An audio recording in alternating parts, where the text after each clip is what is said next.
All right. Hey, good morning. Let me get this music down. Wrong tab.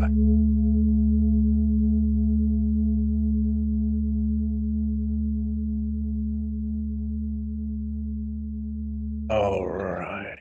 Hey, good morning, everybody.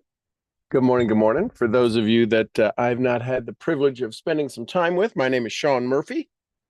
I'm I've spoken internationally in over 30 countries. I'm a six-time number one best-selling author. I'm a number one R&B artist. Put that in your pipe and smoke it. That's a story to tell. Yep, beat out Whitney Houston um, to the number one spot on the day we launched. So, what else? I've been doing what I'm doing for the last 4 decades of helping people have more of what they want and less of what they don't.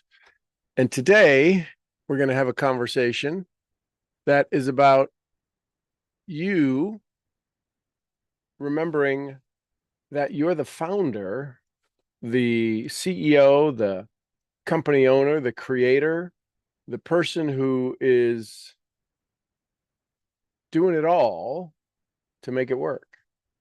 Right. So the key to understand is to remember it's time for you to come home. And maybe you've heard that before, maybe not. The reason I want you to really understand this idea of it's time for you to come home, it's a reset. It's not to do more. See, when you go out on a vacation or you go out on a trip or you spend some time with some folks, there's just this thing about coming home. It always seems like it's quicker to come home than it was to go anywhere. Um, it's going to be really quick for you to come home, for you to step into your authentic self. The challenge is many of us don't know where our home is.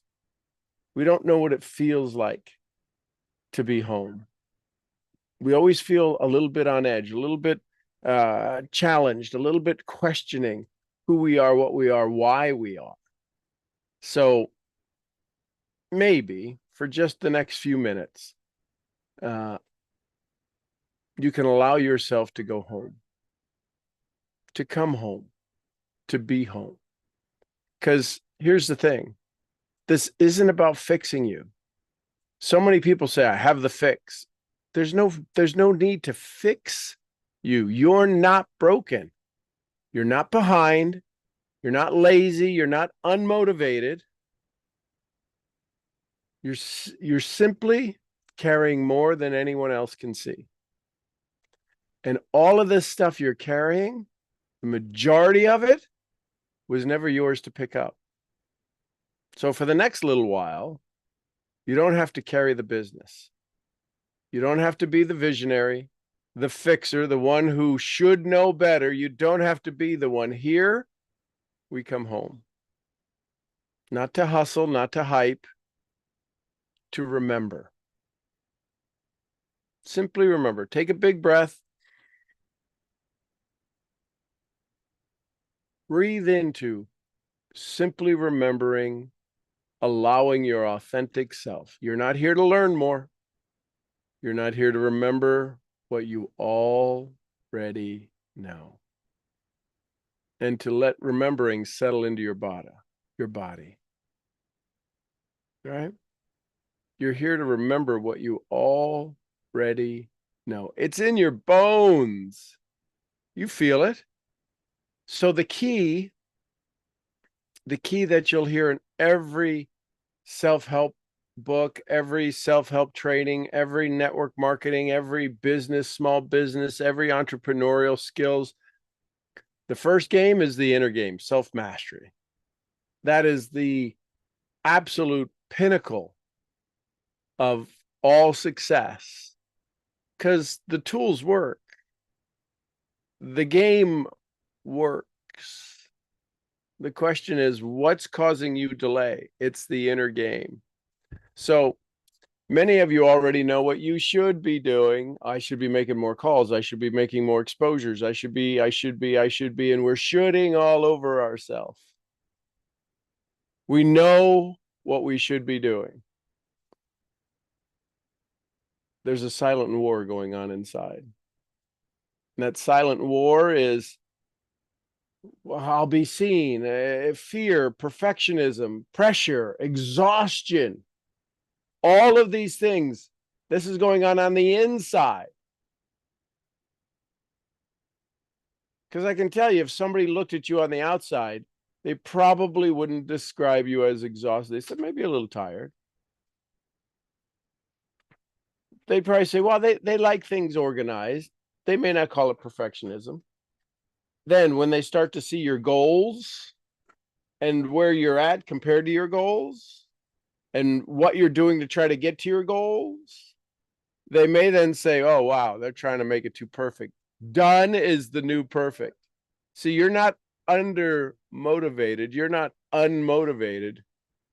You're under resourced. What does that mean? You're running a business, a household, a mind, a past, all at once. You don't have the resources. How many directions can your car go? Right? How many directions can your one direction? If you tried to make your car go in 5 directions, somebody go, you can't do that. And yet, what do you do to yourself? So take a moment. This is about the physiology of our success. This is about the neuroencoding of your greatness. Place a hand on your heart. Just the physical touching of your own body. Place a hand over your heart. Your heart has that energy field that goes out 3 meters, 10 feet. And just connect with your heart for just a second. Just feel it, not try to breathe through it. Just, this is an energy source for me. And just silently say, or say it out loud, or say it softly to yourself. I'm not behind. I'm exactly where I need to be to remember who I truly am. I am exactly where I need to be to remember who I truly am. Just feel that. Just settle into that for a second. I'm not behind. I'm exactly where I need to be to remember who I truly am. Big breath. Clear the vagus nerve. Because it isn't just about business strategy. If it was just about business strategy, you'd already win. You've got the business strategy. You know what you need to do. You have the strategy. 1,001 people will be out there to tell you how to do it. You know how. You do know how. You've been howing yourself to death. It's about identity. It's not about business strategy. It's about identity. Your business reflects not just your ideas, it reflects your inner climate, the storm that's going on under the surface. You know, people use the expression, I'm like a duck. You see me nice and calm on the surface, but I am paddling my little flippered feet off like crazy under the water. What is your inner climate? If I were to ask the local weather station to show up and give me the weather report of your inner climate, might it be storms raging everywhere? Confusion, chaos? See, when your nervous system is in flight, fight, or freeze, no day planner, no funnel, no marketing funnel, no podcast can land. If you've ever been on a plane that has had to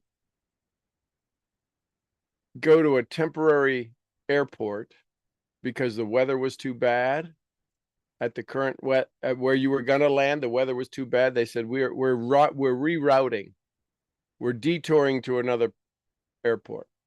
Now, if that's not happened to you, that happens.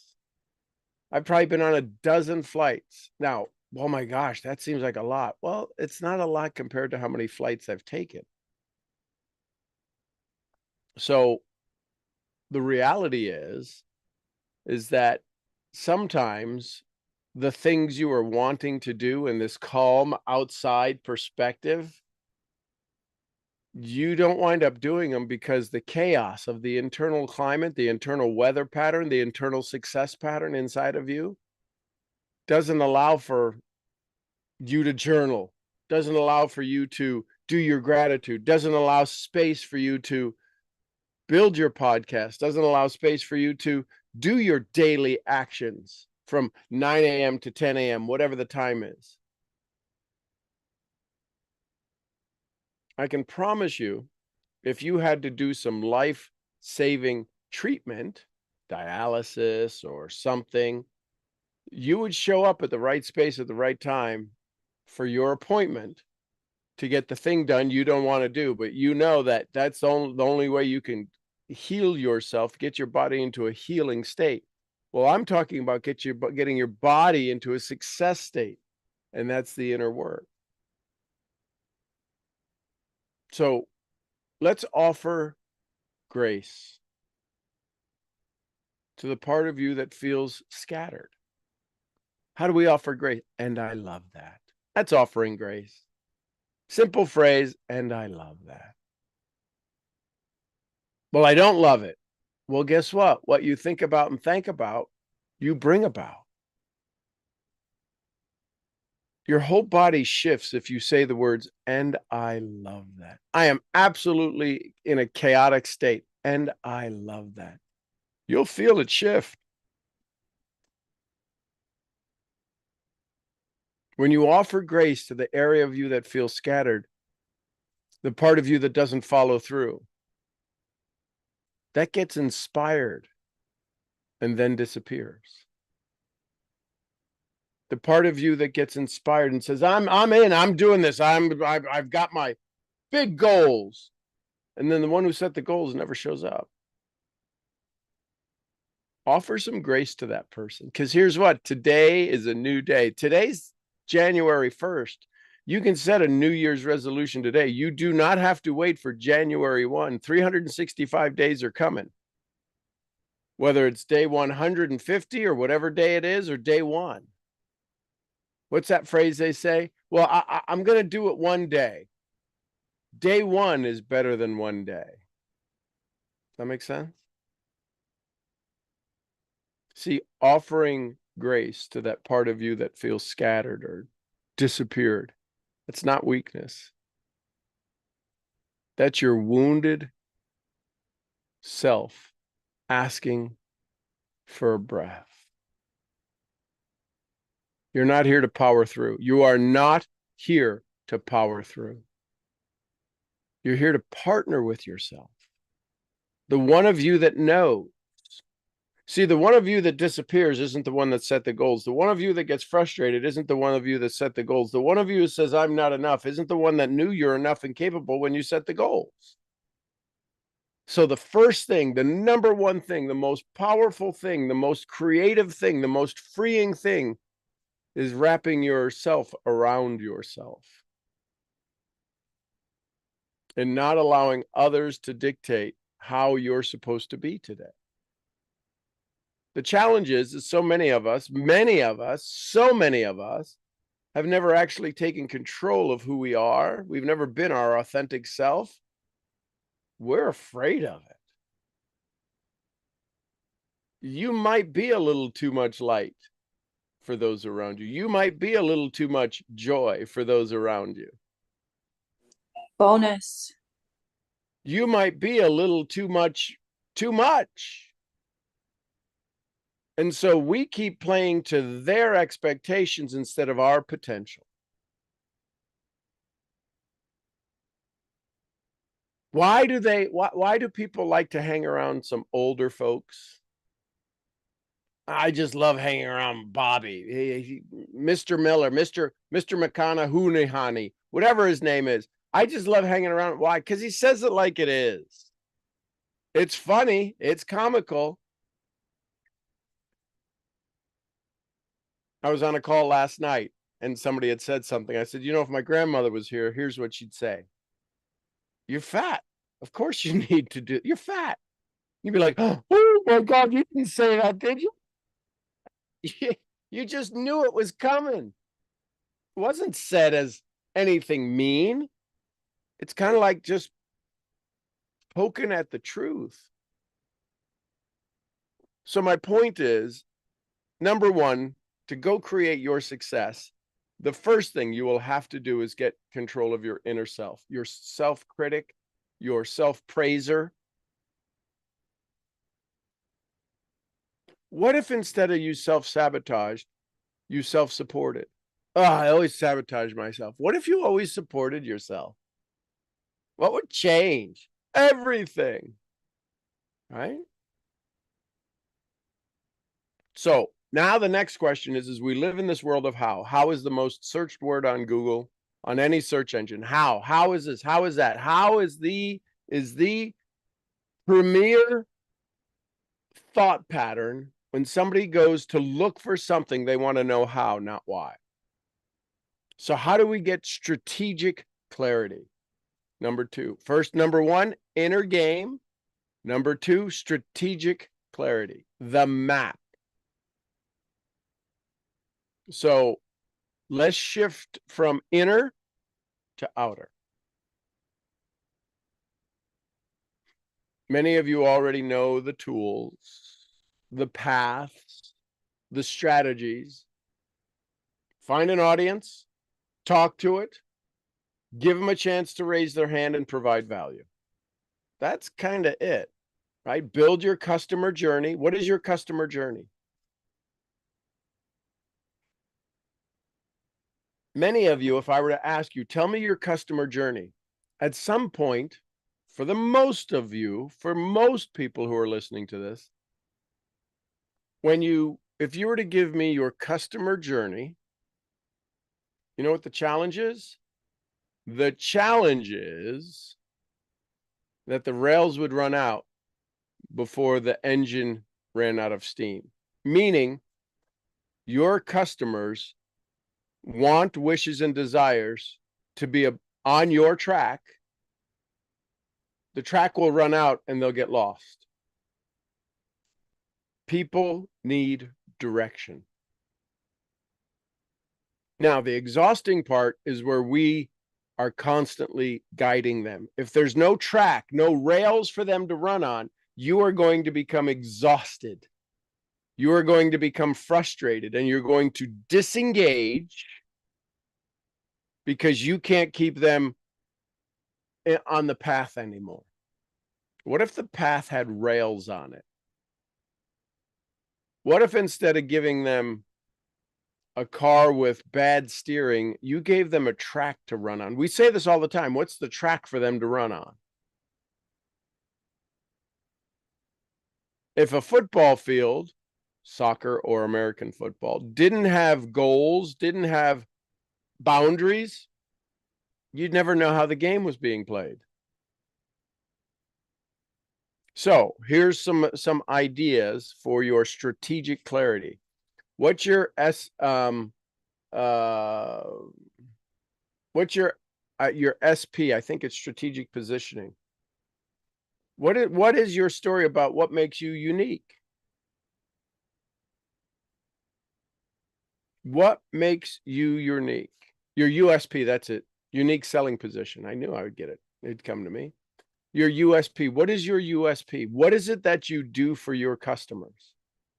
What is the destination they arrive at that few other people could get them there? Not saying it's impossible, not saying you're the only one. You are the best one at what you do. What is your unique selling position? You come work with me, you're going to have more of what you want, less of what you don't. Period. End of story. Well, what does that look like? What do you want less of? I don't know. Well, working with me isn't going to make that easy. I can't tell you what you don't want. I can't tell you what you do want. You tell me that, and then I'll guide you. I'll put you on the rails. I'll put you on the track, and I'll promise I'll get you there. You got to stay on the track.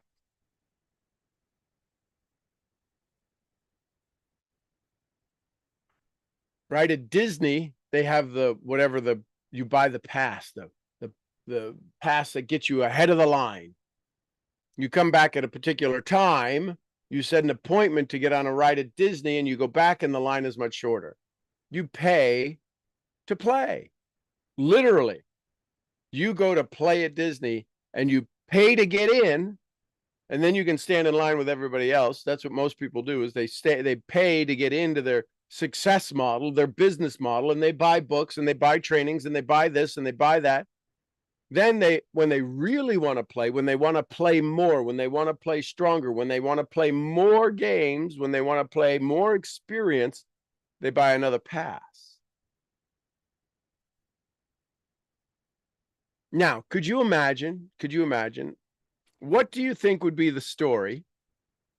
You take your kids, you buy the pass. Oh, mommy, can we please get the pass? Can we please? I want to go on Space Mountain. I want to go on Jungle Ride. I want to go on blah, blah, blah, blah, blah, blah. We're not going to do it with the lines. They're too many.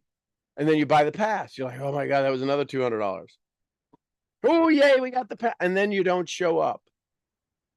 Whose fault is that?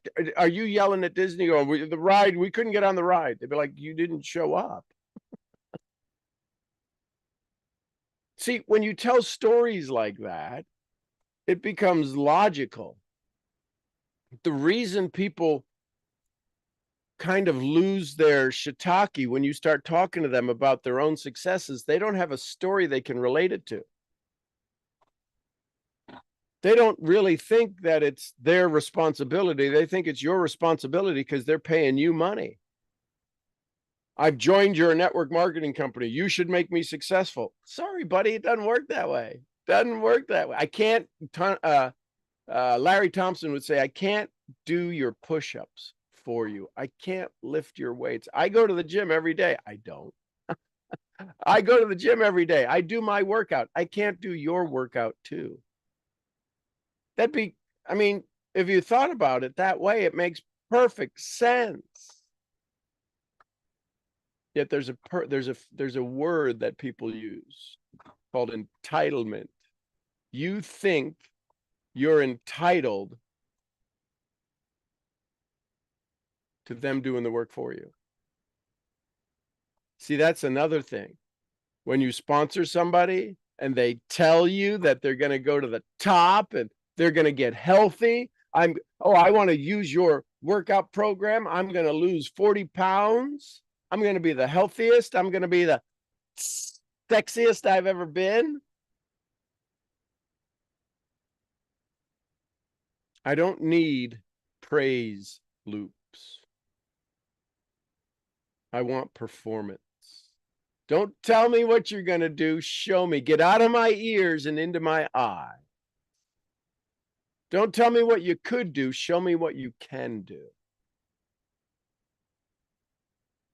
And imagine if you had a conversation like that right up front where no feelings are getting hurt, where you're setting the rules, right? Strategic clarity is setting the rules of the game. See, we know all this, and yet we hesitate. Why? Not because we're confused, because we're sensing how much energy these choices require. How much energy is required to say yes to yourself? Probably not a lot. How much energy is required to overpower your old story? That's the part that's exhausting. You don't need to master all of the pieces. You simply need to make one aligned choice repeatedly. Jim Rohn said it best: a handful of things done on a daily basis provide success. A handful of things avoided creates disaster. Where are you at? If you had to use Sadhguru's method in this moment, are you joy or are you misery? You're not in between. Well, I'm somewhere in between. No. That's a lie. You're not somewhere in between. You have masked misery to be okay, or you have masked not having joy to be okay, you'll know if you're in joy. And that ain't misery. And when you decide this is misery, you'll decide my comfort zone is a misery zone.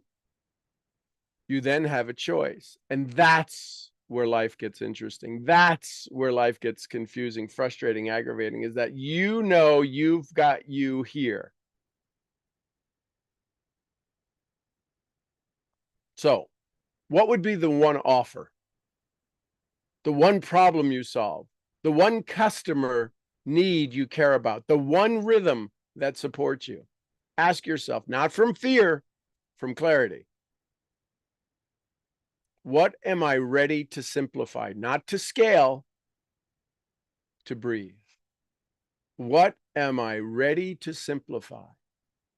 Not to get bigger, not to scale, not to grow, simply to breathe. What would you simplify? Simplicity isn't failure, it's sovereignty. Einstein said everything should be as simple as possible, not simpler. When we try to make the simple as possible and then try to make it simpler, that's where we get the wheels fall off the wagon. So, number one, inner game. Number two, strategic clarity. These are things that are necessary for your entrepreneurial awakening. So, number three, segment three, human skills. Not how do I use TikTok or how do I do videos? Human skills, relationships, boundaries, and your voice. So let's talk a little deeper in what is the majority, because this is about state, this isn't about strategy. And most people don't want to teach strategy. I mean, most people are very comfortable teaching strategy because there's no responsibility when you teach strategy. Here's what to do, go do it. I didn't do it, not my fault. What if you began to work on your state, your ability to connect with others, with yourself, the ability to lead others and yourself, the ability to receive. Could you imagine we really need to have a class on receiving? You know, we really need to have a class on receiving, right? Are you ready for the love? Where have you heard that? Are you ready for the love? It's your ability, again, to connect, to lead, and to receive. Business isn't just content creation. It's about connection. Listen, all of the marketing materials are like a resume. They're not bad. Now, nobody creates marketing materials with the intent for them to be bad, just like a resume. My dad said, I've never seen somebody bring me a bad resume. I've seen bad resumes. I've never seen anybody bring me intentionally a bad resume. That's marketing material. I've never seen a bad PowerPoint presentation. I've seen ones that don't produce good results that turn out bad, but they didn't create it as a bad presentation. You are a marketing machine. Every word you say, every way your body is physically present in a situation, you are in a public speaking presentation.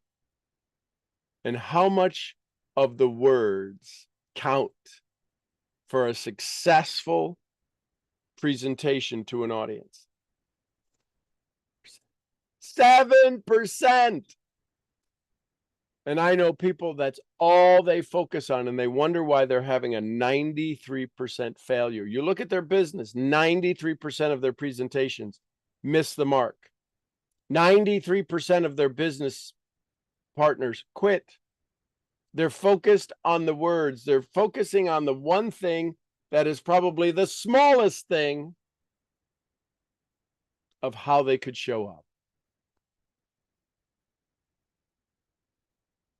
So I'm going to talk to the women for just a second. Many female brilliant entrepreneurs, especially heart-led founders, creators, are burned out. Not from doing too little, from giving too much. Bonus! You're burned out, not from doing too little, from giving too much without reciprocity, without rest, and without boundary.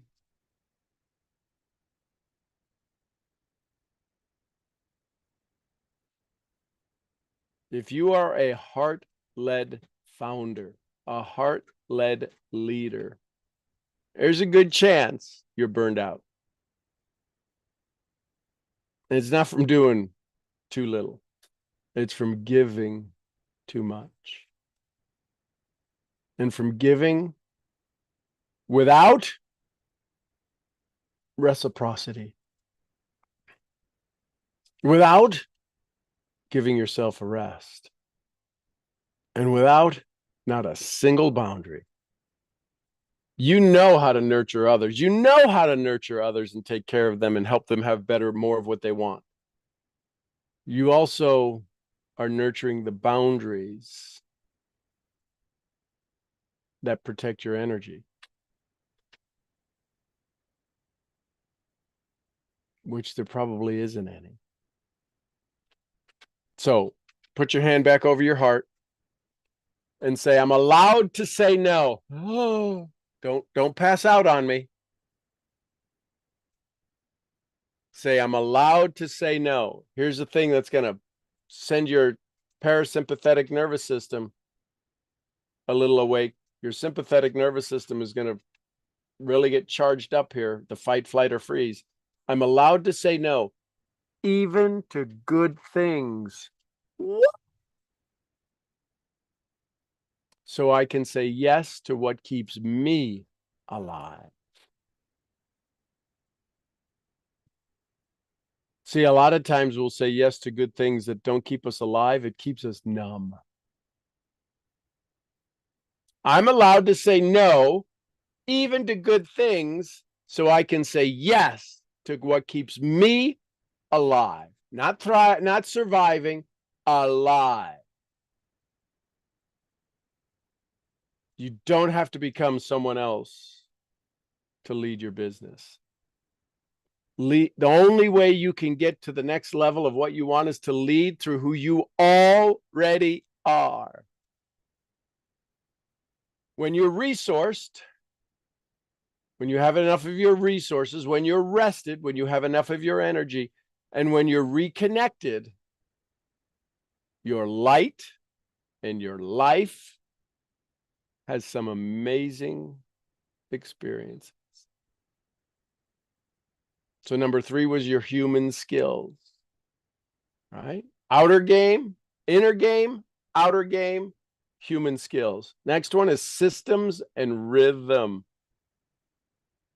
Write this down. Execution without overwhelm. Execution without overwhelm. See, there's this myth that's somewhere somebody said, I got to work 14, 15 hours a day. The truth is, success is consistency. You want to know why you're tired?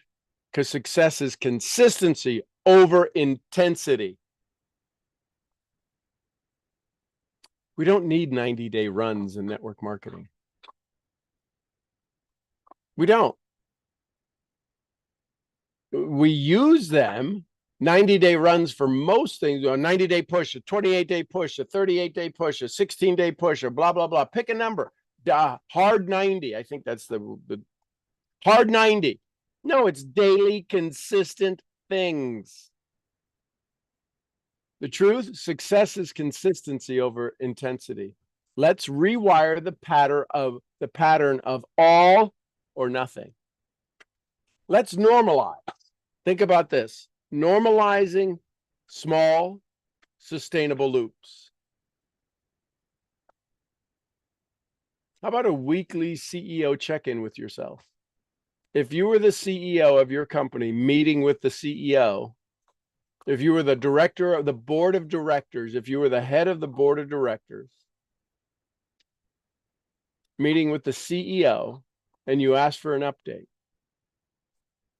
what are the strategies you know that your company needs to do? As the board of directors, you know the company is supposed to perform certain basic fundamental things. Did you talk to people? Did you show the presentation? Did you enroll anybody? Did you train anybody? What new lessons did you learn? What did you learn that worked? What did you learn that didn't work?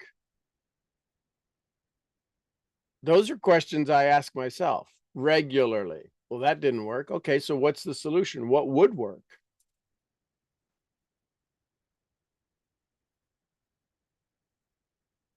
So what if you began to act small loops of successfully designed loops that gives you a rhythm of content and connection that fits your life, not steals from it. You know that thing everybody says, oh, you're never going to be on your deathbed wishing I spent more time at work. So would it be possible to say then that work steals their life from them? Which is why 80% of the population don't like what they do. And yet you offer them something to offer them the freedom to do what they want to do. They can't do it. Why? They don't have the story. They don't need you to teach them product information or product technology. They need you to create the story. How do you create the story? You let them begin to tell it. Don't tell them what to do. Ask them, why do they want to do this? What if you spent weekly, not daily, weekly, 90 minutes on Sunday, Saturday, I don't care, Monday morning early. 90 minutes of deep work asking yourself those questions. What did I do well? What could I have done better? What talent, skills, or resources did I use last week? What ones do I need to activate for this week? And you wrote them down. See, the challenge is that we have no evidence file of our success. That's what a journal is. A journal is the evidence file. Listen, I talked to Bonnie today and she's not happy. That's not a journal. That's a life experience page. Your journal, should you choose to write one, is about keeping track of what the hell is going on in your life. What are you doing well? What are your lessons? What are your teaching moments? If you were to hand me your journal, if I were to join you in business and I said, hey, listen, you know what? Let's make this real easy. I like where you're at. I like the success you're having. I think we might be able to tweak it. I need to learn. I would like to avoid the hiccups, the delays. Give me your journal so I can read how success is created. Would somebody be able to have access to that? See, I offer my journal up on a daily basis. My journal is public. It's called my morning daily awakening conversation. Well, you know, you've got a big audience because I let people join me on their journey. What are you doing to let people in? What are you doing to let people get to know you without them know? I've had people who have joined me in business and said, I've been following you for 3 years. Oh, really? What took you so long? I couldn't believe you were consistent like this. 3 years? That's the test?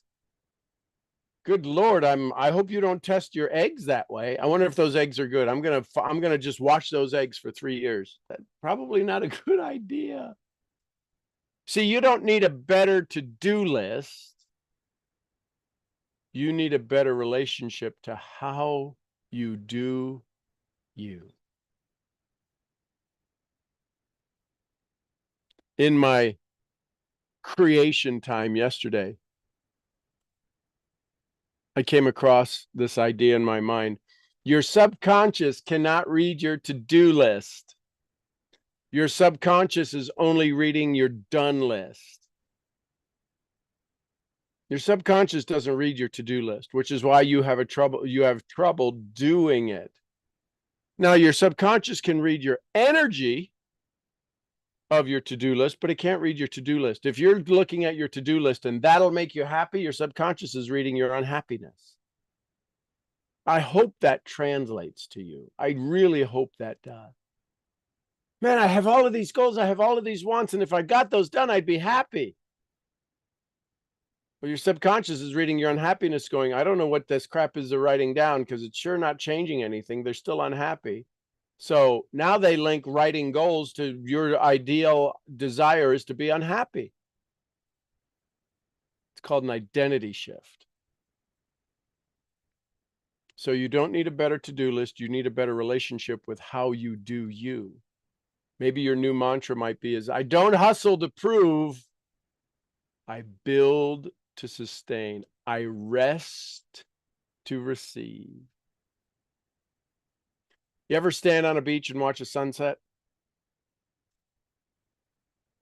How much doing? Now you might have a drink in your hand or maybe two drinks in your hand, a drink in each hand. But how much doing are you doing when you're in a moment of peace, a moment of joy, a moment of bliss, a special moment? You're usually focused on the moment. Does that make sense? So, how about the return? Let's come back now. Back to your body, back to your breath. Give the spiraling mind of creativity and possibility a break right now. Come back to your body. Put a hand on a shoulder. Just touch yourself somewhere and feel your hand in contact with your shirt or your skin. Take a big breath. Consciously take a big breath. Activate your prefrontal cortex. Settle down your limbic system, your amygdala. Activate your hippocampus, your hypothalamus. All of these things, just relax. Just put coordination and control back into your breath. And consciously be aware you don't need a new strategy right now. You need space. You need some stillness. You need your sovereignty. Your business is not a test of your worth. It's a mirror showing where you're aligned and where you're ready to come home. Your business is not a test of your worth. It is a mirror. And it is reflecting back to you where you are aligned in your thinking, in your energy, in your feeling, and where you have the opportunity to come back to your authentic self, to come back home.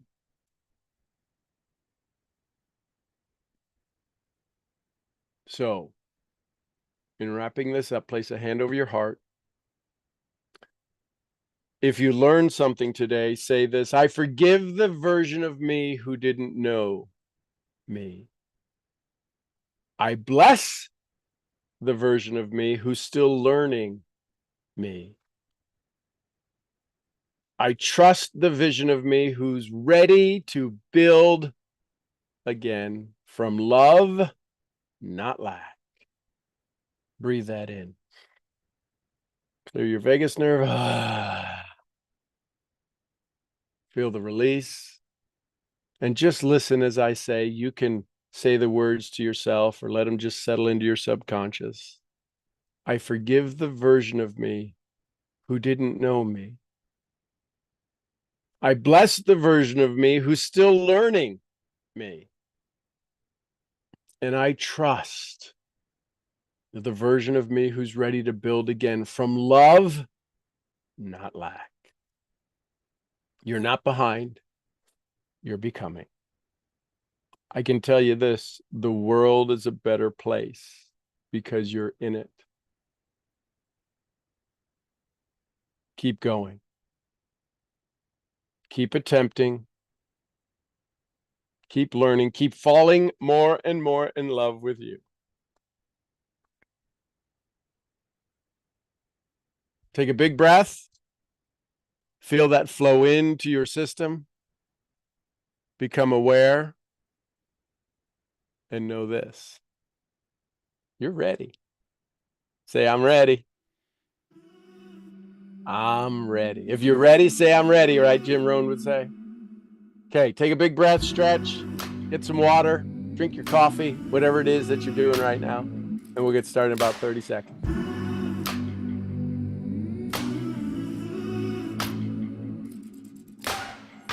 Wide awake while the world is sound asleep, and too afraid of what will show up while you're dreaming. Nobody sees you. Nobody will believe it. And every day you try to pick up all the pieces. Alrighty, what'd you learn? What'd you like? What was your takeaway? What was your aha? What's the note you wrote down that you circled, starred, and underlined? I'd be curious.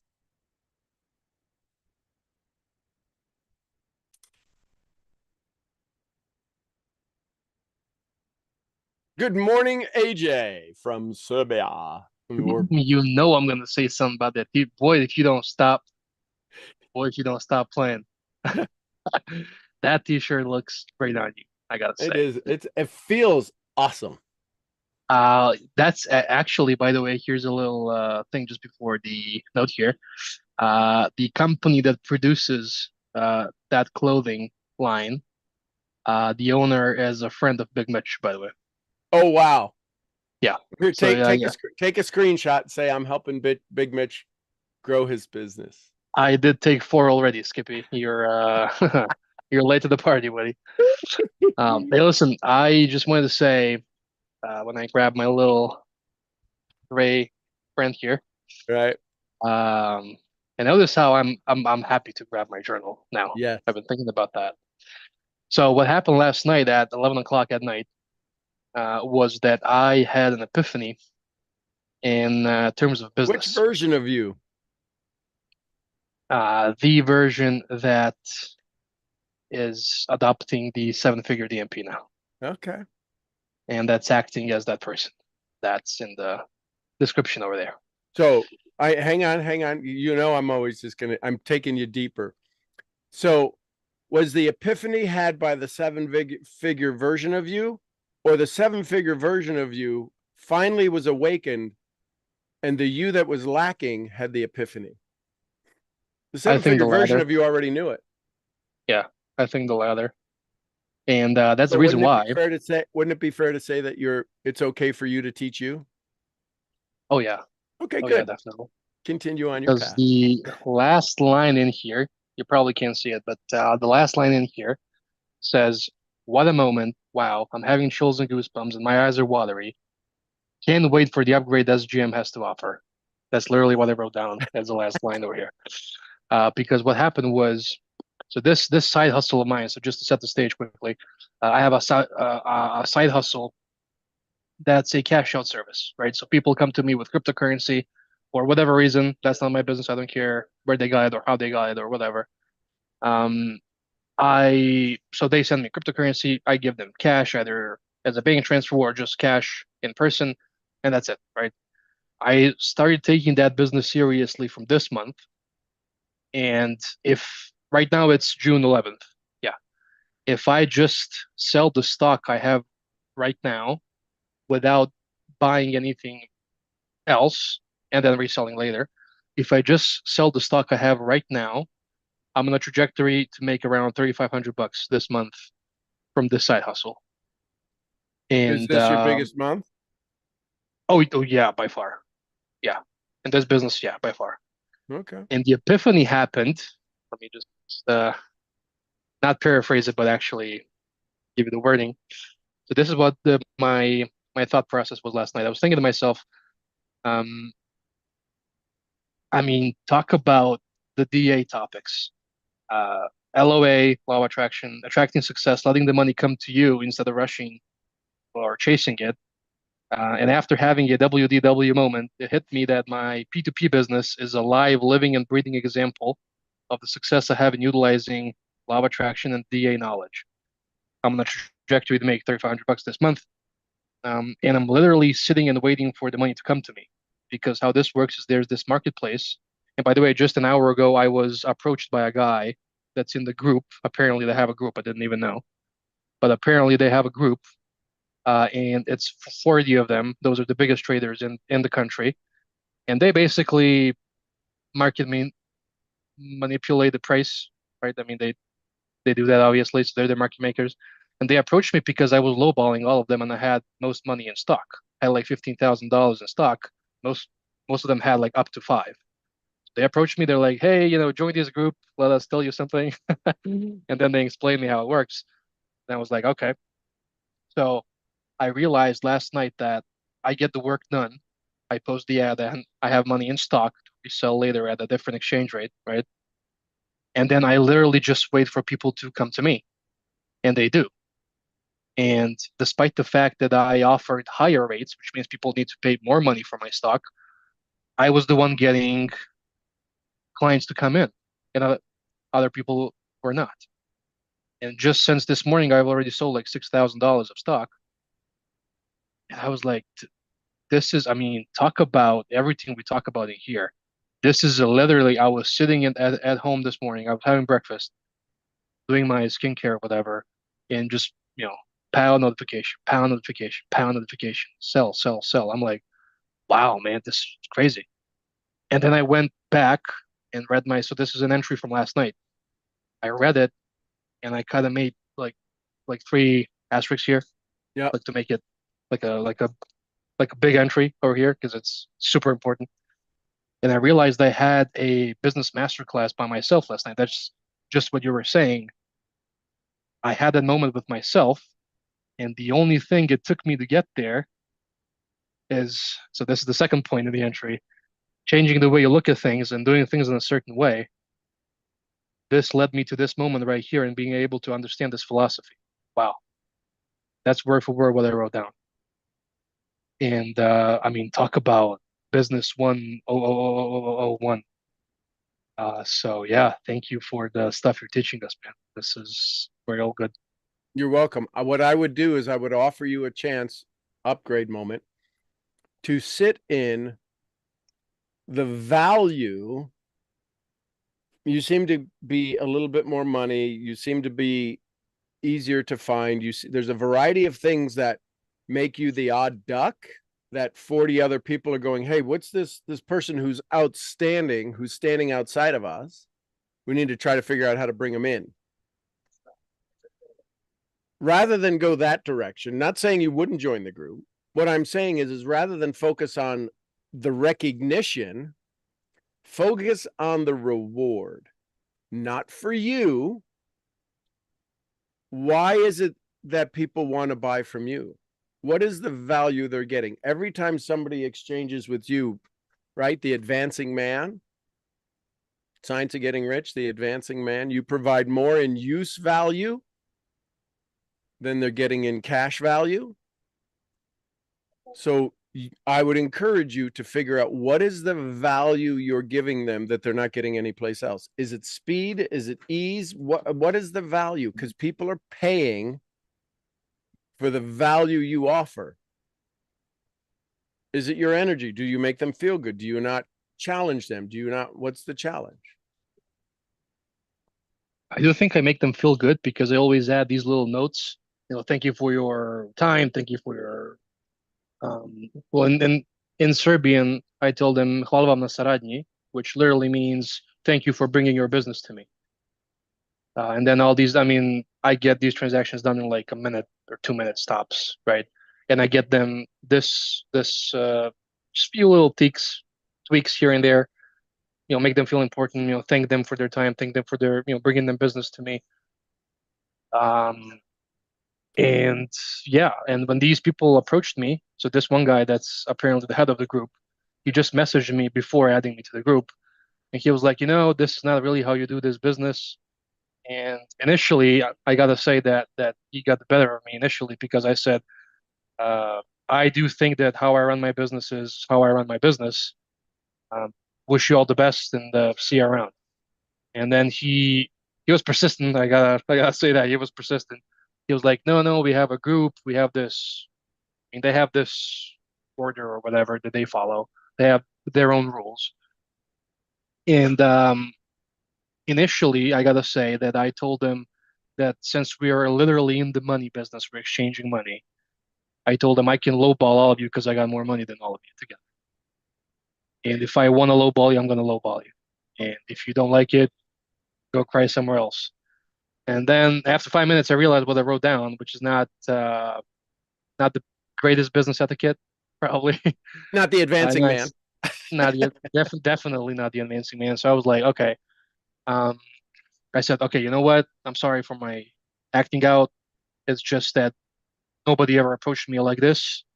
Sorry, I do apologize. Please do send me the link for the group, and then I will see what's all about. And I think he said, okay, join the group. And sure, they're making deals in between, so they have this interim kind of rule setting, right? I'll see if I'll stay or not. Well, I mean, what's that I've phrase? And then we'll go to Silka. What's that phrase they have? Keep your friends close. closer and enemies closer, yeah. You just got invited into the enemy's camp.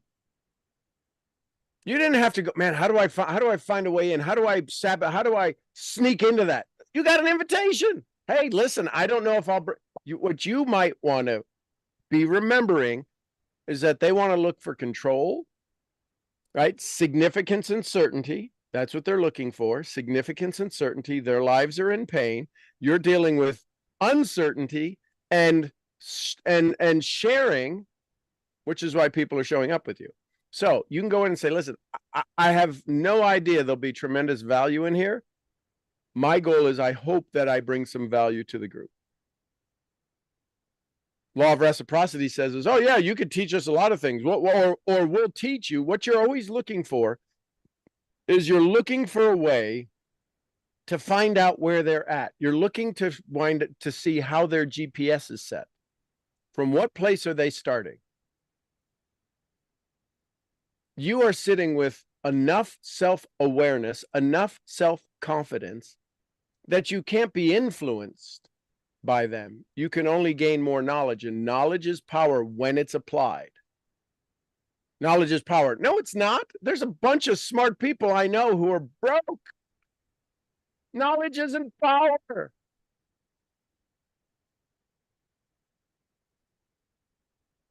Gaining knowledge at no expense is priceless. I love it.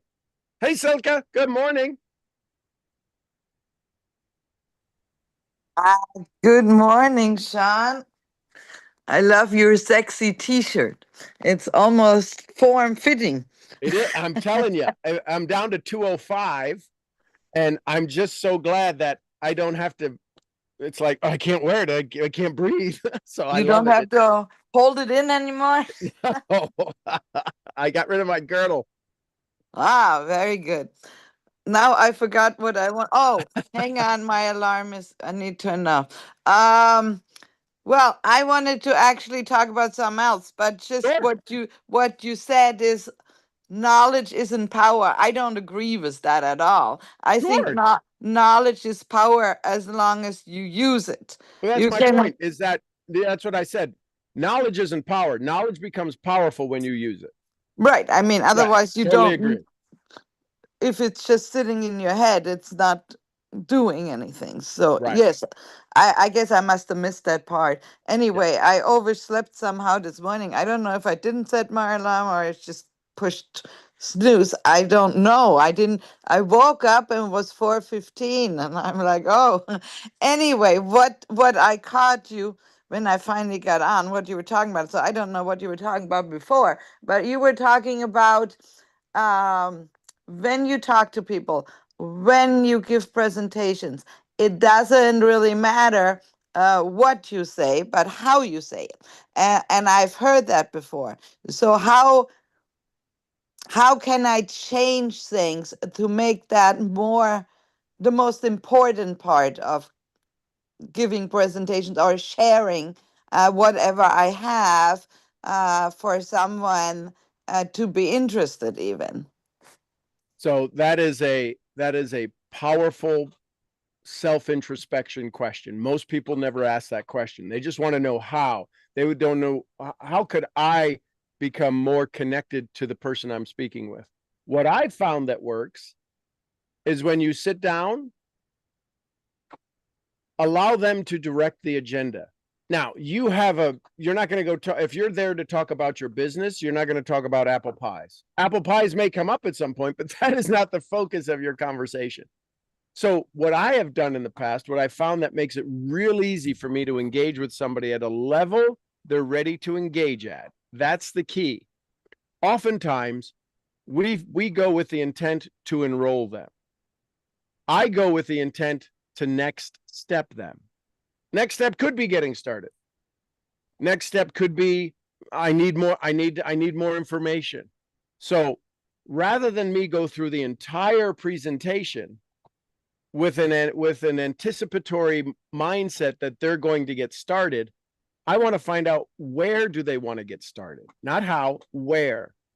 So I ask, so how could I be of best service? And you'll watch the novelty in their eyes roll their eyes like a slot machine. Well, you're here to tell me about your business. Absolutely. I'm glad we're on the same page. I'm glad you remembered that. Which part of the business would you like to hear about first? Well, I'm really interested in the products. Awesome. Another little qualifier. Interested in the products to consume them, to use them, or to resell them, because we have that part of our business model, right? We get the chance to resell these and receive some small profit from it. So are you looking for profit on the products, or how to best be the world-class customer of the products? No, I'd like to create profit. Awesome. So we'll have a business conversation. We'll also have a consumer conversation, because you'd like to make sure the products work as you go to resell them and share them with others. So it would be important that you know how they work, correct? Yes. Awesome. So let's talk profit, so that consumption is a no-brainer. So when you said if you can be a world-class customer, what does that mean? I'm sorry. Well, it means that they'll have their auto ship. I don't need to remind them that they'll look to figure out how to add more things to their subscribe and save. A world-class customer refers other customers. You'll wind up, maybe your product will be a world-class customer gets their products for free. Well, there's only one product, but yes, you can. Yeah, and whatever it is. So that one product, if they use that, they get it. Would you like to get it so that there's no monthly subscription fee for you? You'll pay it, but you'll also be receiving income. A world-class customer will figure out how to get their products for no fee. I can teach you how to do that. Yeah, Otherwise, if you buy from Amazon, there's people who have Amazon reseller accounts that they sell what they sell, or they buy what they buy, and they get it because of the profits of their other business. Jim Rohn said, profits are better than wages. I'd rather you learn profits, even as a customer. And if you want to learn big profits, then I can talk to you about the business side. I let them respond to what they want to buy. People love to buy, they hate to be sold. So the way to engage them most is let them buy. What are you here to buy today? When I ask the question, how would you like to get started, or how can I be of service? How would you like to get started? Some people say, well, show me the enrollment form. Outstanding. And we start the enrollment form. Now, before they sign it, I ask them if they know what they just did. And then we have that dialogue. Right? What do you want from this? What's the biggest thing you want in the next 7 days, in the next 30 days? I set some benchmarks for them. But I've had people, because they've done all of the research, they don't need, and I've bought back the sale by teaching them stuff. They go, oh, I didn't know that. No, I'm not ready to get started. I was ready to get started. I'm like, what do you mean you were ready to get started? I said, how do you want to get started? And they said, well, tell me your business. I didn't hear them say, I wanted to get started. I heard them ask, tell me more about your business. But that's not what they were asking for. No. I heard it because that's what I came prepared for. Oh, let me tell you about the business. I got all this information. I'm a business owner. I'm knowledgeable. Let me tell you why this model worked. They didn't want to hear any of that. They said, how do I need to enroll. I need to sign up. I have sat in in these meetings before where somebody just couldn't stop talking and actually talked a person out of buying when they already had gotten out their credit card to give that information. Yep. That's probably the most painful thing, uh, because some people just can't be quiet.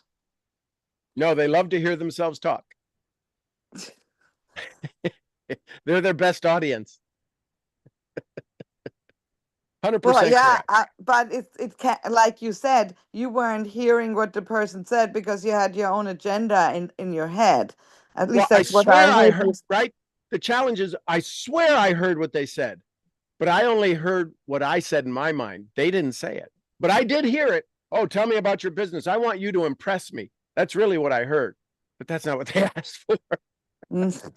So then you literally vomited on them all over them. And then they were like, oh no, I'm probably not something I can do. I mean, I Right. was ready. That's when I know. Again, I've shared this when I would come off stage from my presentations and people go, "Oh my God, that was so good." I'd be like, "Yeah, it was good, wasn't it?" Then the part that I confused with my excellence was them saying I could never do that. I'm like, "You're right, you could never do that. You don't own 7 businesses, 100 employees. You haven't spent $80,000 to learn your business. Of course you couldn't do this." And my ego was through the roof. And then I went, son of a biscuit, none of that's helping me. So I So had to dumb what it what down. what did it take for you? Because I see that a lot. Uh, Not necessarily for me, but from others. Yep. Uh, so what did it take for you personally to realize that you were doing that? Did someone tell you, or Well, did you no, have some what I type of figured, epiphany? my mentor said, so how was your, so I was doing a presentation in Cincinnati and I would always check in afterwards. How was your presentation? Man, it was awesome. Everyone loved it. He'd be like, okay. I could hear it in his voice. What'd they say to you afterwards? Everybody said, man, the presentation was spot on. It was perfect. I've never heard it so good. He said, and then what did they say? Well, I could never do it the way you're doing it. He said, and how many people enrolled? I said, well, not that many. He said, so you're not you're not a public speaker. You're a network marketer who gives presentations to enroll people. You suck at what you're doing. Like, but everybody loved it. They loved it, so they didn't have to get started. Your responsibility is to help them get started. So what shifted for me was to begin asking a lot of questions. So it was actually someone pointing it out to you, and Well, yes, they you they took weren't even at the meeting. They just right. asked based upon results. If your result, here's what my mentor would say: if your results aren't what you want, doing more of that isn't going to get you what you want. Something has to shift. If you go play baseball and you strike out all the time, the pitchers aren't good. You suck at hitting. Right. So if you're Yeah. striking out all the time and you're still playing the same, you got to, one of the things you've either got to get better or change the rules. And since I'm dealing with humanity, there's no way I'm changing the rules of humanity, of forced law of reciprocity, of the way people think, of shame. All of that stuff is wired in. I'm not changing the way the brain works. So I have to play the game to make the brain work. Yeah, because anytime I totally understand that, because anytime you sell something or you want to sell something or network marketing, you want to recruit people, it's the results what you look at, and that's what he was looking at. What were your results, not Yep. necessarily what people said. So results are the only things that really count in that industry. Yep. But probably in most industries, Well, anything you do. and then the question is that if I were looking to, when I was enrolling people, and I would enroll, people wanted to get started at the highest level. There were some times where the package back in the day, 20 years ago, the package could be $10,000. You know, get 10 starter kits at $1,000 a piece. So you have them in inventory when you're ready to get started. Not the best way to sell this business, yet good way to make some fast money. So the question was then, so my question as I transitioned out of selling large packages is to ask somebody in 5 years, what do you want your business to be worth? How much would you like somebody to offer you for your business? They're like, what are you talking about? I said, this is a business. It's a sellable business. You realize that. This is when I understood very few people are entrepreneurial. Entrepreneurs start with the end game. They say, I'm going to create a business and my goal is to have it bought or purchased for $1 million, $10 million, $80 million. But that's where I'm going to make my money is in the sale of my business, of the sale of my idea. Most people have never thought about selling their network marketing business. So they're artists. They're artists who do business well. And a lot of them are just artists. They're not business. They're not even doing business. Would not join network marketing with that thought. I don't even know of anyone ever selling their business in network marketing. I'm sure there are people. Very few. Most other businesses certainly, many, especially many billionaires, they think, what's the exit strategy when they get started? What's going to be the exit strategy? Because that's where I make my money when I sell the business. Yes, I guess. This But is where I think network marketing is not the type of business that you would sell. I don't know. I've never heard of anyone selling it. I mean, have I you? agree. So then why are we calling ourselves entrepreneurs when we're not? We're lying from the very moment. I'm looking for entrepreneurs. I'm looking for 5 entrepreneurs who want to. No, we're not. I'm looking for 5 artists who want to have freedom. Somebody says sometimes volunteers. I hate that. I mean, I really hate that because a volunteer goes in to help out without wanting to make any money, or at least without thinking, knowing that they're not making money. I mean, I don't think that is the right way of talking about this business. It is a business, and you go in to make money, not to volunteer your services. I mean, well, the reason that the word volunteer is used is because they literally have to say yes to getting started. So they are volunteering their energy. And the challenge is the reason that most people are volunteers in the industry. They never make a money. Less than 5% ever make more than $500. So literally they're volunteers. well, but they don't do anything. Most of them don't do anything. So they're not volunteering. They're volunteering to take up space. But 80% of companies' income come from people who never build a business. They're customers. Well, okay, yes, then you can. Right, but so then they're you customers. can't. So they volunteer to switch products. Right now, Melaleuca, great company, Frank Vandersloot, built this on. We're not a network marketing. We're a buyer transitioning. Yeah, we but allow you to transition your products from under the counter products from the grocery store to us. That's a misnomer of that business because it is a network marketing company. Because if it wasn't, then you wouldn't be recruiting people. Right. Well, we're recruiting customers. And again, it's all about the language. You're absolutely right. People make tremendous income. And it was a forced matrix. Well, and people recruit. So yeah, I mean, if you're only looking for customers, if you're only selling something, then it's not a network marketing business. It's just a customer-based business, and that's not the majority of their business. About 70% of their business is customers. They offer an opportunity for people to recruit more, which is why Vandersloot came up with this idea, and maybe some marketing team. But they offered people when they first got right on the enrollment form that their upline gets. So if I was enrolling somebody, and now they may have changed it in the last decade. I haven't seen one. I haven't looked at one. When I was doing it, they had 5 options. They then reduced it down to 3. So if I was enrolling, say, AJ, and you were my upline, I would check these boxes and you would get a copy of the enrollment form only in the area of what this new person's goal is. And the choices were customer, $100, executive income. Which one of those do you want? And then when you reached out to AJ in support of me saying, hey, listen, I just saw Sean brought you into the business. I see you want executive income. I think that's awesome. Tell me what that looks like. Now you have a dialogue based upon where they see themselves versus I just enroll somebody. You get a signal on your text that says, Sean just enrolled AJ in Serbia. You call AJ going, hey, you ready to build the business? They're like, I just wanted to be a customer. Oh, okay. And so you don't waste your time. So the key is that's one of the places where I learned, wow, we really need to qualify. We talk about qualifying. We talk about prospecting.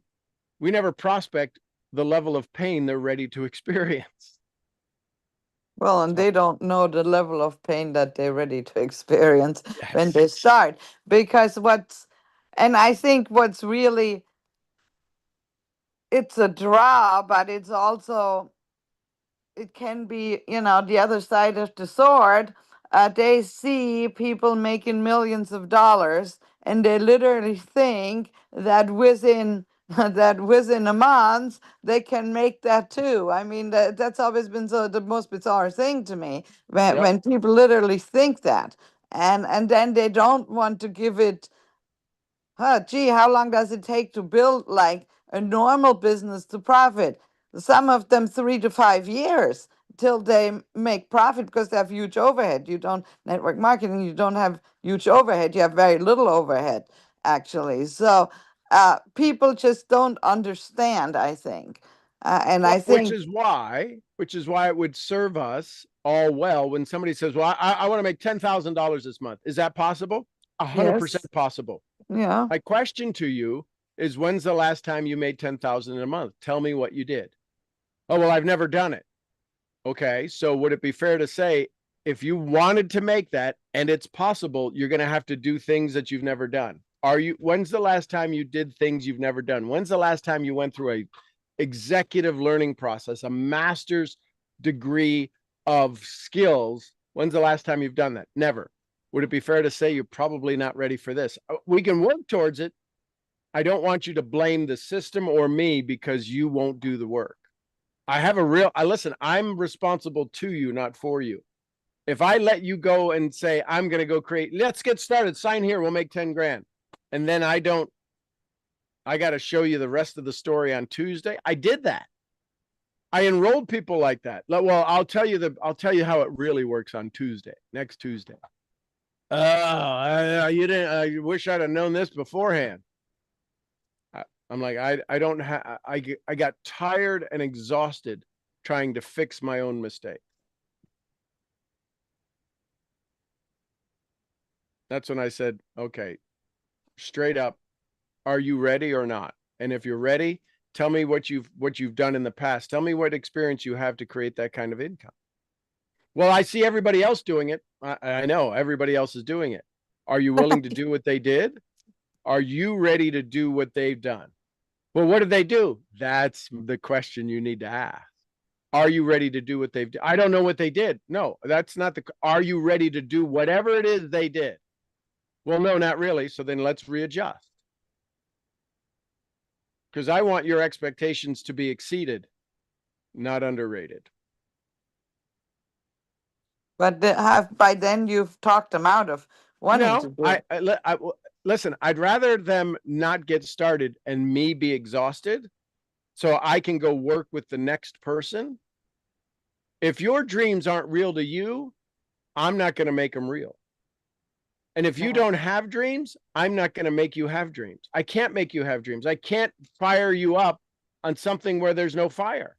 If there's no fuel to burn, I'll have to give you my dreams. There's people that will enroll for your vision because they want you to. That's what charities are. I'm going to go on a 5K march for breast cancer. I'm going to be part of the Pullman Foundation or whatever it's called.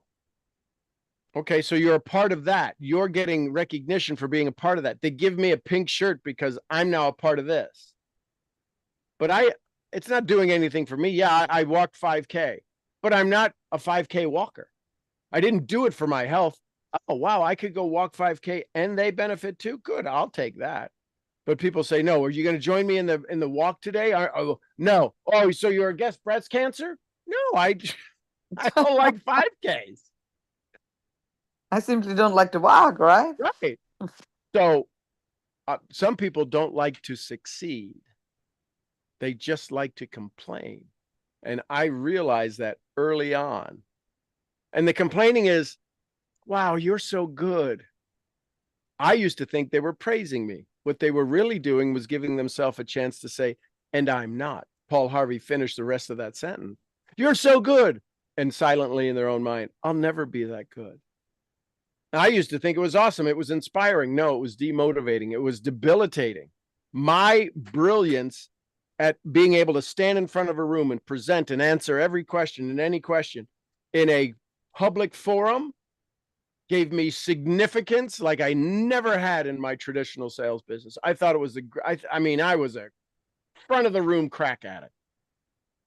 People would invite me down 4 or 5 hours to drive to come do their Tuesday night 45-minute biz op presentation. I'd be like, hell yeah, and 9 hours of my time to go drive and do 45. I'll love it. What a dumbass. But I Well, needed that. you were getting some out of it. This I is was what the only one. you weren't making any money, but you were getting praise out of it, and that's what you wanted. That's what That's made you happy. That's what was feeding you. I was a So, recognition junkie. yeah. Feed me. And now our presenter from Lakeland, Florida, Sean Murphy. And you know what? People would, you're never a prophet in your own land. I never understood that till after these experiences. People would sign up. I'd sign up the whole room because they understood the philosophy and the business model. They realized they didn't have to work with me, so they didn't have to compete with me, and they didn't have to be as good as me. They could be as good as the chucklehead that was enrolling them. They didn't have to be my good. They could only be, I made them feel they could be as good as the person enrolling them. So, and everybody signed up. I would have 100% conversion. When there were rooms of my people, they never signed up. That makes sense because they always say you should have a third person Yep.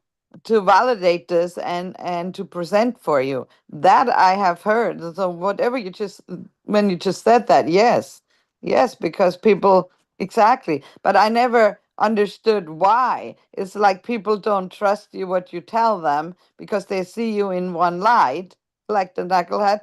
So they figured, oh, okay, well, he has someone who is doing this great job, so he's not doing anything. I can just do the same thing. I can get Sean Murphy to come and give my presentation, and I can get all these people to sign up.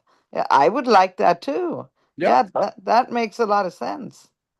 Which is why when I tell my story, I kind of not demean myself, but bring myself to a point of reality. I used to sell corn off a hay wagon when I was 5 years old. Barely made it through high school, drove by a lot of college students. Oh my God, that's me. I don't consider myself smart. And if he could do it, I guess I could do it.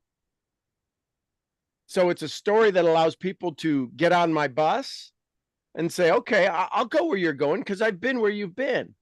But if I start off saying, listen, I'm one of the top network marketers in the world. I'm a 6-time #1 best-selling author. I'm an R&B #1 best-selling music recording artist.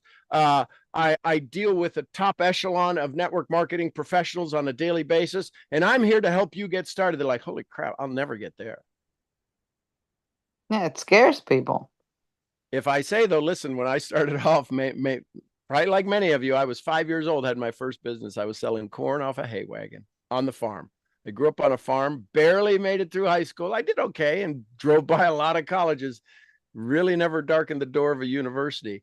What I learned is what my dad said. If you can help people have more of what they want and less of what they don't, the guy in the front of the room with the pen makes the most money. And so I learned how to get in front of the room, not to make the most money in this profession, in this business model, is to teach you the secrets of how you can do it as well. So if you're ready, that's why Jim Rohn used to say it. If you're ready, say, I'm ready. That was the permission statement. And everybody used to get excited because they knew Jim Rohn was going to say, as he started his presentation, if you're ready, say, I'm ready. And people are going, I'm ready. And the people who are first time, they're going, I'm ready. Right? Herd mentality. He knew that was going to get people to open their mind to be ready. So The question is when I ask permission to help, uncomfortable, take you out of that uncomfortable feeling, is to say, okay, are you ready to have more of what you want, less of what you don't? And when I shifted that, I had people come up to me and now start to spend time with me, not because they wanted to praise me, is they wanted to figure out, what do I need to do next? And I could then say, listen, you have somebody that's, who's the person that invited you here? Tommy. Oh, I got to praise Tommy. Tommy, I've worked with Tommy before. He is the most amazing individual. Didn't you like the way he makes his coffee? Right? Because I know how Tommy makes his coffee. He puts like 5 sugars in it. It's a crazy thing. So when you met for coffee at Starbucks, you were kind of surprised with how many sugars he put. Yeah, I was kind of surprised. Now I brought him back to Tommy, not to me. My goal is always to create the link between the how you got here, so you're not jumping the line. People are like, man, I would love to be sponsored by you. I said, who's the person that brought you? If you enroll with Tommy, in fact, I will be part of your organization. The good news is Tommy's already trained up in what I teach because we work together. So guess what? You now will have access to me. It's hard for me right now to personally enroll people because my organization is so large. I have 30,000 people in my organization. You probably won't get a whole lot of attention. You'll get a lot of guidance, but if you need some handholding like I did when I got started, my enroller and my sponsor and their sponsor really helped me along. I would encourage you to stay on that path and know that you have access to me. Wow, Oh, maybe. Tommy, I need to get started with Tommy. Where's Tommy? Tommy, get me started. Wow, you are very good at what you do. Maybe I need you to give my presentations. If you handed me your presentation right now, I could give it. And it probably will be different than I don't even need to prep for the slides, because when the slides come up, I know how to translate it into what they need to hear. So I'll be happy to go over a presentation with you and show you how I would share it and what I would share and what I wouldn't share. You know, sometimes I would skip the slides, even when corporate was there. Yeah, I do that too. I would say, listen, this is a great slide that corporate loves. When you're ready, there's a time where this slide makes perfect sense. I just want you to know how corporate is thinking and wanting to support you. It doesn't do any good for me to show you how the company is going to support you till you need that support. Does that make sense, everybody? I do that an awful lot. Does that make sense? They're called trial closes. Does that make sense? You hear me do that all the, does that make sense? And if it makes sense, everybody knows the rest of that. It'll make dollars. I say, so we'll get back to that. When we do the little warm up afterwards, for those of you that decide to get started, I'll show you the slide. So it also creates a little FOMO. I've actually removed slides from what corporate puts out. Yes, because it's like way too much. And so people, leave it there, create this little, I don't want, because their mind is, I want to know everything. Say, listen, this is for those who decide when they want to get started. I love how the company supports. We're gonna bypass this for now. This is for those who are ready to get started. Well, I want to see the slide after the meeting today when you get enrolled or decide that this is something that'll fit into your lifestyle. That slide will be shown. well, that's interesting that you say it like that. Yes, I've seen some leaders just jump them, never even say a word about it. And I always felt weird doing that because people see there's some, you jump it. And so I literally removed them. I do when I did the presentations for the company, I didn't. I left them in because they were Zooms and they could see they were webinars. But when I did them for myself, I would just simply remove them because I thought, well, it's kind of strange to just jump slides. But yeah. So and that's okay to remove them. The only thing I would ask you is if when the slide is up, are they numbered? No. Okay. If they're not numbered, then that's okay to remove them. But if they're not slide 4 numbered is there, and then you go to slide 7, the subconscious mind sees 4 and 7, and they're going to go, wait a minute, you're hiding something. Where's 5 and 6?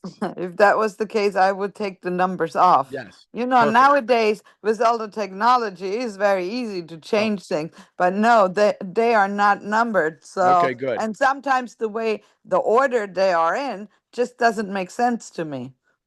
And so this proves that Jim Rohn would say there's a big difference, or no, Zig Ziglar would say there's a huge difference between knowing enough about something to buy it and knowing enough about something to sell it. And when you have all of this content, somebody in marketing thinks the more I market it, the more it makes sense. I used to argue with our marketing team all the time. All the time. They go, well, no, marketing shows. I go, take your marketing and shove it. You have no idea human nature. So I'm vice president of sales. You're vice president of marketing. I override you. We're the same title, but I get dinged if I don't produce sales for the company. You put that out, sales are going down. So you go give that presentation. Well, I can't. Then don't ask me to give it. Yeah, no, I found that a lot where I'm thinking, wow, why is all these slides there? It's crazy. It's like overload. That's how they get their significance. If I drowned you with constant information, if I beat you up with all of the data, you have to say yes. No, if I beat you, you ain't coming. Yeah, no, people go, no, and then they don't understand. Then they get stuck in like one minute little thing, like crazy, where, well, it doesn't matter. Then like, oh, it doesn't matter. Well, then why did you show me the slide? Well, and that's where I came up with the phrase, hey, listen, before we get started, how many of you are looking for a reason to get started? I really need you to respond to that. And people raise their hand. I said, here's the corollary to that. How many of you are looking for an excuse to not get started? I That's said, a let me good save one. you some time and you could leave now. I'm wearing a blue sport coat. That's enough of a reason to not get started. Does that work for you? You can feel free to leave now. So it was kind of almost forcing them to stay because they wanted to get started. That was a little bit of linguistic programming. That was being a dick, a jerk, a jackass. I used to No, do that. I don't think, I wouldn't see it that way, Well, because I mean, what's what makes you special. because you are so right. Many people look for exactly what you said, an excuse not to get started. And you hear it and the things they say, or the questions they ask. And I have asked people that before. Are you looking for an excuse not to get started? Or are you looking to find a way to get started? And yes, so I totally get that. But no, I mean, I've done presentations, or I've seen other people do presentations where people jump off like after the first 10 minutes. So if you put them right there, okay, you can leave, then they're probably more likely to stay because they think, oh, he thinks now I'm leaving because of his code, and that's really petty or Right. something like that. Well, the key is to get the right. I learned this from Frank Kern, who's a great online marketer. Like him, don't like him, either way. I listen to learn. And one of the things that I learned from him early on was polarization. It's important in today's world is that we polarize people. They're either totally for or totally against. They're either totally for themselves or they're not for themselves. This in between wishy-washy kind of beige, kind of off-white kind of place that people sit, black or white. I need you to make a decision. Either way is fine. The key is don't sit here and tell me maybe. I would also say in my presentations, would it be okay? Listen, I want you to do this for me. Say yes, yes. Say no, no. Good. I don't want you to say maybe. I'm okay either way. Yes, awesome. No, it's no, not right now. If you're going to sit through this whole thing and say no, I know it's a not right now, not a no. So I will follow up. Now, if you're not comfortable with me following up, then it's a real hard no, and we should end now because I've got some other things I could be doing. And so do you. You don't need to listen to all of what I know to not get started. I don't need to share with you what I know to have you not get started. So can we agree that either right now, are you ready to get started or not? Either way is fine. Because if you're not ready to get started, me talking for 38 minutes isn't going to make you happier. So I'm always polarizing. I'm trying to find out where are you so that I don't have to go find you. If you tell me where you're at, we can have a conversation. But if you don't tell me where you're at, I'm just beating a tree. But on the other hand, let me ask you that then. Yep. So if you say that and people don't know anything about the business, they would know whether they're going to get started or not. They'll never They know do need anything. that. They They'll do. never know anything about the business. They need to know, do they want to change in their life? Yeah. Okay. I think that would be a better way of putting it, because if I go, yeah, do you want to get started? They go, well, I have no idea what the business is about. Excellent. But So they that's can, when I ask them the question, where would you like to start in understanding the business? yeah, What would but be, you know, what do would you be the want most to change some in your life, or do you want to earn more money? That would make more sense to me. right? As, but you know, I think different than other people do again. So I don't think, you know, just because I would feel weird if somebody said, "Do you want to get started?" I would say, "Well, I don't know anything about the business, so why don't we look at the business first, and you can give me a, you know, a short summary." I hate when people send me videos. No, don't send me a video. Well, but that's how we do business. Well, but that's not how I do business. I don't really care how you do business, but I'm not gonna sit there and watch a video, because anytime I watch a video, I fall asleep. So then I have to watch it over again. Here's what I would So offer. Here's what I would say to you. If I was prospecting you, I'd yes, say, Silka, I totally understand. Here's the reality. You are an entrepreneur in mind. You have your own businesses, you're doing your own things, you know how to create income, and you don't have time to waste on small things. Would it be fair to say that the majority of people you're about to enroll probably don't have the same skill set you do? That'd be well, I fair. would answer you, I don't know, because I maybe can I tell want to you this. enroll people at my level and not below my level.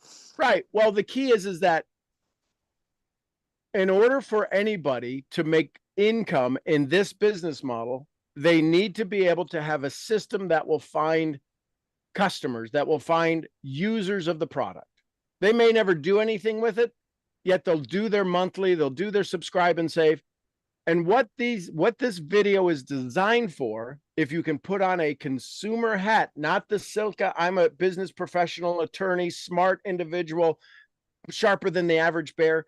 Can you put this hat on that says, "Oh, I would like to take a chance on a side hustle." You already understand the business model. You probably understand the compensation plan. Again, if I was prospecting you, you probably checked all that out. You want the nuts and bolts. I get it. Here's what's neat about the system is that it can auto perform to sift through and not bring time wasters to you, that if they go through this and they say, I like that, you can now have your business conversation. Would it be okay if we created a sorting and sifting system that allowed you to speak to the people who are ready to get started? If that's okay, then I would offer you to just look at this. Don't look at it to learn it. You already know what you want. Look at this and say, if I was somebody who didn't know what I wanted, would this inspire me to say, I want to talk to Silka? That's how I would present it to you. This is a I format that's still not for wouldn't you. buy that, because I don't Well, that's know. I okay. mean, yes, This it's is an maybe easy system to give somebody a video, and any idiot basically can give a video out, certainly, versus giving me a synopsis or a summary of what it says in the video. Does that make sense? Yeah, it does. certainly. I I get would what you're have I would saying. listen carefully. I would give you the summary. We would dialogue the summary. I would say most people don't understand the summary. That'd be a fair thing to say, right? Most people can't speak in businessese that you can go from A to D in one conversation. Most people are like A, and I got to hang out there a while, and B, I got to hang out there a while. Our system is proven to find the people who are fence sitters. You're not a fence sitter. You're either in or out. This isn't designed for you. Totally 100% not designed for you. It's designed for the people who will help create your income without you having to sift and sort through, oh my gosh, another one who doesn't know what they want. It's just, that's all. It's just a design to help. How do I not have to go be rejected 1,000 times? That's all. It's just a sifting and sorting. But That's what have all you ever marketing is. found that most people that you give a video to never watch it? Well, I used to Not, until I qualified them. I would say, hey, listen, you asked for a video. Here's how I qualify. Why would you want the video? There's no, listen, I've sent hundreds of videos and people are like, oh, I didn't get to watch it, or I got too busy, or my cat had a hairball. I'm okay. My question is why do you want the video? Well, I want to learn about the business. For what purpose? Because if I know what you want to build this, why you are interested in this business, I can tell you where to go in the video to shorten it. If it's an 8-minute video, I can show you, go to 4 minutes and 35 seconds, click there, start there. And you'll get your answer to what you just said you wanted. Now, what happens, I know this happens in the mind. They're like, well, what's the previous 4 minutes about? They'll go watch it. They'll watch the whole video.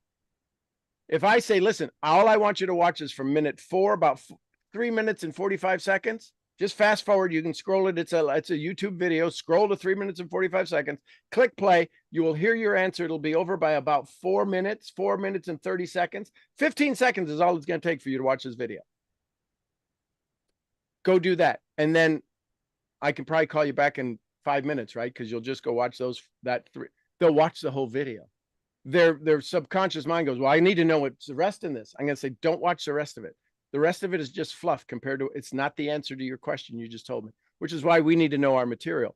Tony Geary, Mr. Presentation, says, be prepared to present. If I give you a 12-minute video, I need to find out what part of the video you really need to watch so you don't have to watch the whole 12 minutes.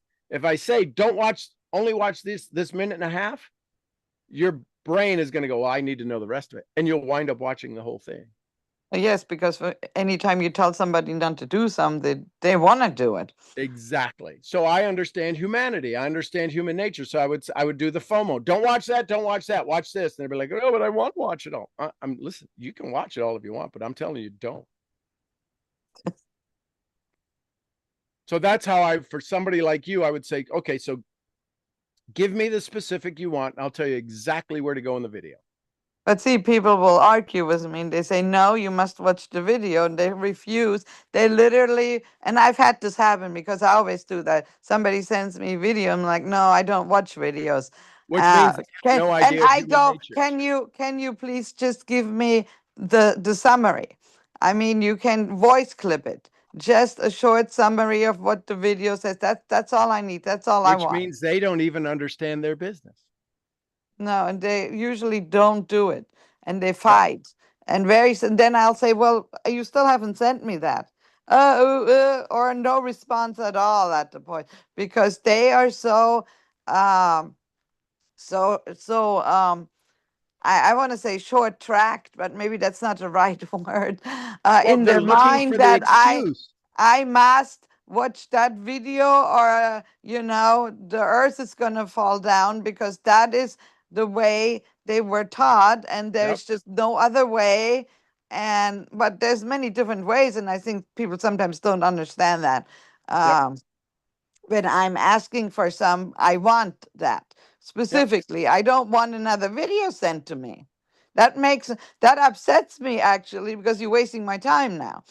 But that's the way I am. So if somebody, so it's supposed to make it simple. I get that. That's supposed to be the system. Give them a tool, but we can't expect that everybody likes that particular tool. And you can lose some people that may be great for your business just because you're insisting that this person must use this tool to educate themselves. Yep. Totally agree. But I guess if you get 1,000 other people to sign up, you figure, well, you probably just simply didn't need this person. I can't save everyone, but I can offer everyone salvation.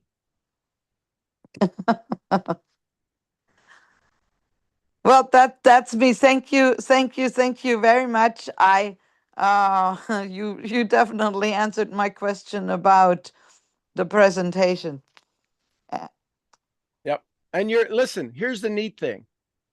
When you hear the reality or the psychology of why something works and you are already doing it unconsciously, know that you're on the right path. That's what I love about what I do is every now and then I'll see science and research that says, oh, here's what we found out about the brain. I'm like, I've known that for 20 years. I didn't know that's what it was called, but I've been doing that for 20 years. Yeah, I was ahead of the game. I was ahead of research. You were already ahead of research, if you will, by knowing, well, that doesn't make sense. Just take that out. Oh, but that's not, I just, in my world, it doesn't make sense. So listen, we're independent business owners. We get to do things independently. So I love it. Yeah, and it's funny that you're asking people, does that make sense? I do that a lot when I teach German. When I fix the grammar, and Mhm. I always ask, macht das Sinn? Does it make sense? Yes, I do that a lot. And that's funny. I automatically do that because with the grammar, if it doesn't make sense, then they can't duplicate. So imagine you're teaching people how to speak the grammar of success using your business model. And you get to ask them all the time. Listen, I teach German, and a lot of times people get the grammar mixed up, which could change the whole meaning of the sentence. I realized in business, people get business mixed up, which changes the whole result of their business. So I'm going to ask you often, does this make sense? I hope that doesn't offend you if I ask you if I'm doing a good job. Does that make sense? Am I doing a good job? That's why I ask. Does this make sense? Oh yeah, it makes sense. Then the qualifier is, my mentor would say this, right? Blame somebody else. My mentor would say to me, why does it make sense? What changed that it now makes sense to you when just before it didn't? What changed? And you'll watch that. Sometimes people say, yeah, it makes sense. And they have no clue. They just like, don't question me. I'm curious. Why does it make sense now? All right. So I didn't do a good enough job. Let me rephrase it. And you can say the exact same thing and they'll be listening to it. Well, but the thing is, in German, if it doesn't make sense to them and they tell me it makes sense, then I know it didn't make sense because they can't duplicate. They're going to make the same mistake over and over again, and I immediately will see that. Wow. Sounds So, like network marketing. I just need to go post on social media. That doesn't work. We need to get people to post and follow up. most people don't follow up. And Mm-mm. I've been paying attention to that, even when you're asking normal businesses to follow up. Okay, well, I don't have time to talk to you about this right now, but please do call me back because I do need your services. Like I remember one time I was looking for a cleaning lady and I called their business and the man never followed up with me. So I hired someone else because I specifically had asked them to follow up with me. And I'm Yep. like, well, why do people? But I was never aware of that before network marketing. But then I realized that people don't follow up. And so it's very true, even in normal businesses or people, if you want to buy a car, a salesman, you would think he follow up. Yep. Some of the most successful salespeople sold 100 cars a month. If you ask them what's your secret to success, they say, I send out thank you cards to all my customers, their birthdays, their anniversaries, right? The Harvey Mackay 66, How to Swim with Sharks and Not Get Eaten, Harvey Mackay, his Never heard of 66. him. Yeah, his one of the greatest, one of the most powerful sales training books. But one of the things that most people don't know is the Mackay 66. 66 questions he had his salespeople get asked and answered by their customers. And soon as they had the conversion ratio of customer to the number of questions answered was definitely a correlation. Soon as they had 100% of the questions answered and responded to, but through dialogue and conversation, their conversion ratio was 100%. 100%. Wow. The reason that we don't do business with people is because they don't feel they're being seen or they're recognized. And when you find out these 66 questions, so I created the Murphy 66, which are designed for network marketing, that when you get those answered, people will do business with you for the rest of their life. So where are they? How come you haven't shared them with us? Nobody asked for them. Well, how would we ask for them if we don't know they exist? Well, you ask, hey, so what's your interview process? Well, so now that we know, can you send them? Absolutely. You'll get it here just as soon as we hang up. Well, thank you. See, it's funny when you talk to someone, it takes only an hour to find out what they have.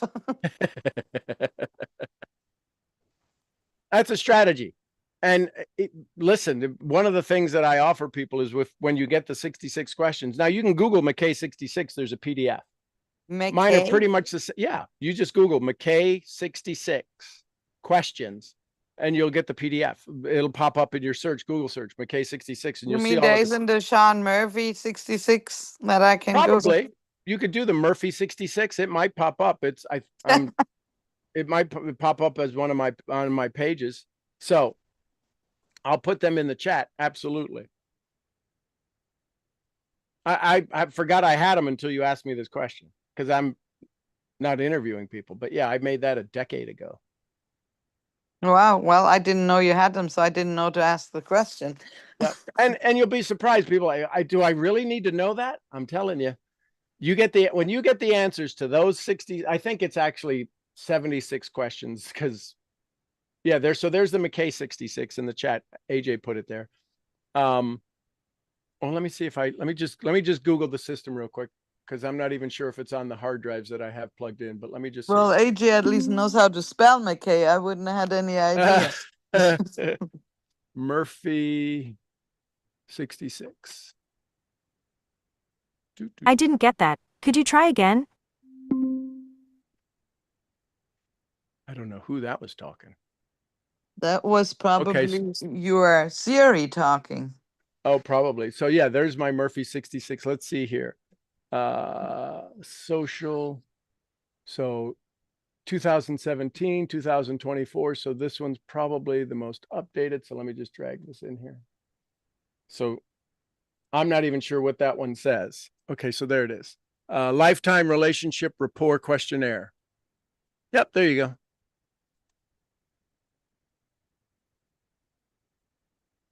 So yeah, if you open that, you'll go, wow.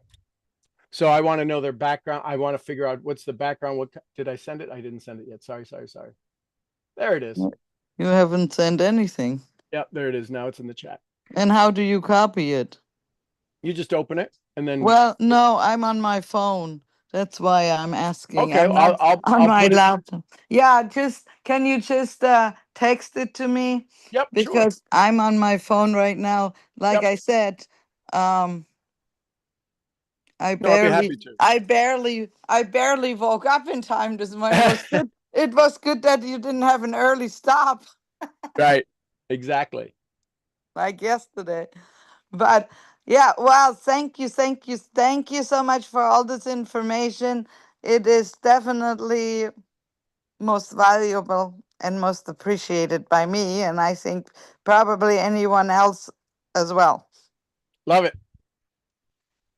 Thank you. It's my privilege. Well, there you go. There's a 2-hour conversation.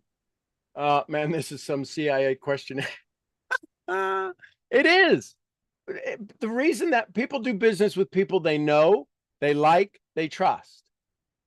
We don't get trust. We think we know them, and they don't like us. We wonder, well, yeah, but the business makes sense. The business makes perfect sense. The reason people do business with us is to brag, and they're going to brag about something. So I'd rather them brag that I know them, that they know I like them, and that they can trust me. The people are doing business with you, AJs, because they know they can trust you. It's fast. It's easy. They get to brag. I'm always wondering, how can I get people to brag about me? And the way they brag about me is because of the way I make them feel.